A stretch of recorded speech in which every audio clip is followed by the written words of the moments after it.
Alright mga kamukil, good morning. So ayan ho, nagre-renta na naman tayo ng compactor mga kamukil para dun sa grahe. Kailangan ma-compact yun kasi papatungan ng mga sasakyan. So gusto ko mga kamukil every 1 foot makumpak siya, no?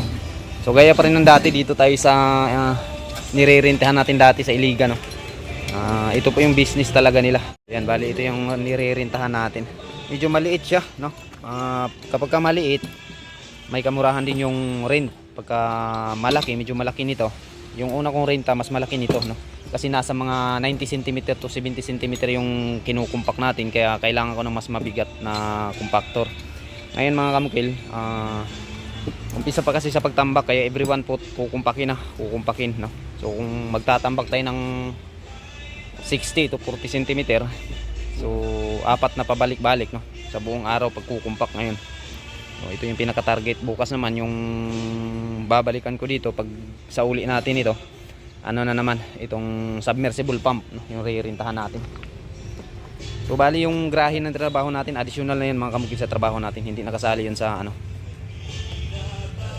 Okay na. Paandarin muna mga kamukil bago natin dalhin, no? Yun yung pinaka-isa sa pinaka-importante para pagdating doon wala nang trouble, no? Tuloy-tuloy na yung gamit natin.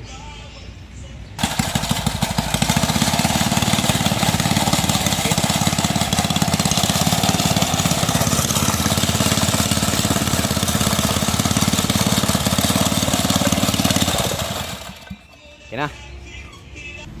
So ayan mga kamukil, no? Papalitan muna ng ano, tambutso kasi maluwag na siya mga kamukil. So baka mas lalala lang kapag gagamitin natin mamaya. Mabuti na yung mapalitan. So sa mga nagtatanong, ito po yung ano nila, Cinchas Power Tools Rental, yan. Lapitan natin. So may inano naman ako nito mga kamukil, no, na cellphone number nila, pero may card pa ako doon sa yan dito sa bag ko. Lalagay ko na lang sa screen mga kamukil, no? Sa mga hindi pa nakakaalam. Sige sir, sige sir. Yun po yung ano nila, cellphone number, no? Kontak lamang po kayo mga kamukil. At kung ano man yung mga kailangan yung power tools na wala sa construction site nyo, meron po sila dito, no? Yan, di din po kaano ka mahalan at di din po ka gaano ka murahan yung presyuhan, no? So mag-inquire na lang po kayo, tawagan nyo lang po yung number na yan nasa screen. Alright mga kamukil, no? So ito na yung hinihintay natin na gamitan natin ng compactor. Medyo maliit yung compactor na nakuha ko mga kamukil kaysa yung una. Kaya yung ano ko dito, susunurin na lang siya sa pag-compact, no? Kasi mas magaan. Saka problema ko, grahe ito mga kamukil, papatungan to na sasakyan, kaya naniniguro ako dito.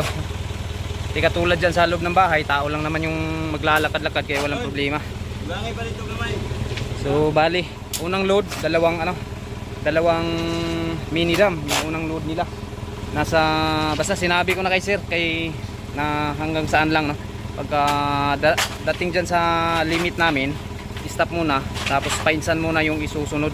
Kasi kung ipupul ko mga kamukil sa pagtambak tong grahe, mahihirapan kami sa pagdam ng painsan, no?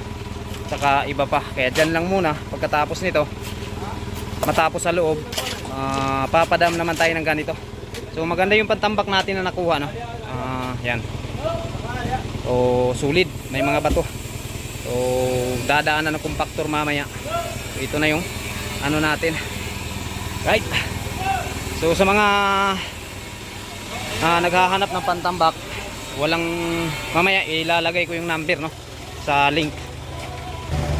Sir, yung number nyo sir, yun yung binigay nyo sa akin, no, na pwedeng kontakin nila kapag yung sa'yo yung bibigyan natin dito. So ilalagay ko mamaya mga kamukil sa screen yung number, no, ni sir. Yan si Zero. Shout out sir. Vlogging ka sir? Oo. Mungkil Vlogs ko sa YouTube. Ha? Mungkil Vlogs. Mungkil? Alias Mungkil ko sa FB. Yan, bigyan natin si sir ng ano natin mga kamukil. Right mga kamukil, no? So bari nag-order tayo ng deform bar na 10mm, 60 na piraso itong mga kamukil, no? Ito yung gagamitin natin para mapatibay pa yung ating flooring dito sa grahe. So yung kapal ng ating flooring, mahigit 4 inches po ito, no? Yung ating gagawin.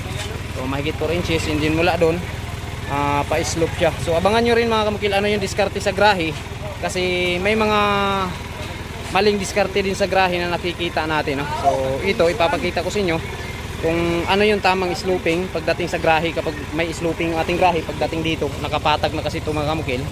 So abangan nyo rin yan, papaabotin natin. Right mga kamukil. So yan, tapos natin naayos yung pantambak doon sa project. O pumunta na ako ng City Hardware, bumili na rin ako ng kulang ng tiles doon sa CR, no? Nasa 20 na piraso yung kulang ng tiles. Tapos sali ko na lang yung strip light para malagay na natin at maganda nang tingnan yung ating ceiling. Bali tricolor yung binili ko, no? Madalas na ginagamit ko nito mga kamukil, yung maraming kulay na may remote, no? So ngayon medyo nagtitipid na tayo, o binabagay-bagay ko lang yung kulay mga kamukil dun sa mga center light natin, mga pin lights natin. So ito yung maganda, tricolor lang din. Yan, subukan natin, pasindihin natin mga kamukil.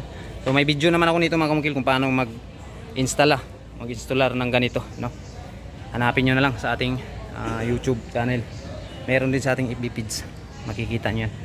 Yan, try natin bago natin i-purchase, no? Warm white. Yan, light. Okay, maganda siya. So mamayang gabi maganda na tingnan yung ating ceiling. Okay na sir. Tapos bumili ako ng pin adapter, no? Bali 8 meters lang magagamit nito mga kamukil sa ating ceiling. Tapos yung 3 meters nito is ilalagay natin sa ating TV rack, no? Sa likod ng TV, doon natin ilalagay. Okay. Right mga kamukil, no? Tapos na tayo namili ng tiles. So naispatan ko yung babae dito mga kamukil bago ako pumunta dito sa Iligan. Yung pinakauna ko lang dito, no? Naispatan ko siya. May babaeng lumapit dito sa akin, nanghingi ng pagkain, and then wala daw siyang bigas. Sobrang awa ko, binigyan ko siya ng 500 pesos, no? Oh, so ngayon mga kamukil, nakita ko siya ulit, nanghihingi na naman. So patago-tago siya. Mag-ingat po kayo sa babaeng ito. Na-scam ako nito, pero at least yung hangarin ko mga kamukil na matulungan siya, nagawa ko. So Diyos na lang po yung bahala sa kanya. Sana maranasan niya yung pinaparanas niya sa mga taong niluluko niya. Right mga kamukil, so yan, nilapitan na naman ako ng babae kanina mga kamukil nung nag-scam sa atin. Sinabihan ko na siya, hindi ko na lang binidyo para din hindi masyadong mapahiya, no? So yan, nahihiya siya, humihingi ng tawad. So yan, ay nakabalik na tayo sa site. Pang-apat na load na to mga kamukil dito sa grahe natin sinambak. So napakagandang pantambak, no, nakuha natin. Shout out kay Ma'am Jennifer, ma'am, no? So yan, alam mo makikita mo to ma'am, si Ma'am Jennifer kasi yung unang supplier natin. O ngayon titext na lang kita ma'am, ititext na lang kita kung bakit. So pang-apat na to. Pagkatapos ito mga kamukil, lalatagan natin ng deform bar. So yung spacing nito, nasa 16 na piraso na deform bar yung binili ko. Tapos susukatin muna natin yung spacing. Pagkakasya-kasyahin natin itong bakal, importante ma-compact siya. So dito yung compactor natin sumusunod lagi, no? Ito na compact na to, so dinagdagan na naman ni Jason. So buong araw itong magkukumpak si Jason ngayon. Sana hindi umulan mga kamuli, medyo madilim na, huh? Tumutulo na yung kalangitan.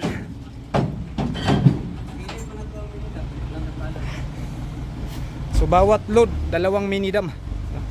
Ito pang-apat na to, 2 balik nila, 4 na mini dam.